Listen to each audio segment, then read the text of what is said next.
Uchinchi savol. Mana bu yerda ham ko'pchilik adashadi. Ya'ni qanaqa savol? Aholi punktlaridan tashqarida qaysi avtomobil to'xtab turish qoidasini buzmadi? Xo'p, rasmga e'tibor beramiz.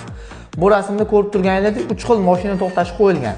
Birinchisi yo'l yoqasida, ikkinchisi qatnov qismida, uchinchisi yo'l yoqasi va qatnov qismining o'rtasida, ya'ni chizig'i ustida to'xtab turibdi. Endi qaysi biri to'g'ri to'xtagan bo'ldi? Faqat qizil avtomobil, ya'ni yo'l yoqasidagi nimaga? Bu yerda aytishingiz mumkin, mana bu chizig'i bosib turibdi, bu chizig'dan bu yerga to'xtagan. Mana bu yo'l chiziq qatnov qismining chetini bildiruvchi chiziq bo'lsa, uni bosib o'tishga ruxsat etiladi. Shuning uchun qizil avtomobil mumkin, yo'l yoqasi bo'lgani uchun yo'l yoqasida to'xtash mumkin. Yashil qatnov qismida xalaqit qilayotgani uchun mumkin emas, chunki bu yerda yo'l yoqasi bor. Ko'k bo'lsa, xuddi yashilga o'xshab, yarmi bu yerda, yarmi yo'l yoqasi. Bu ham xato hisoblanar ekan. Bu holatda faqat qizil avtomobil to'g'ri to'xtagan hisoblanadi.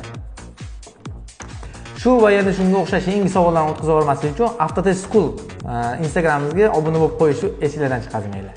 Sog' bo'linglar.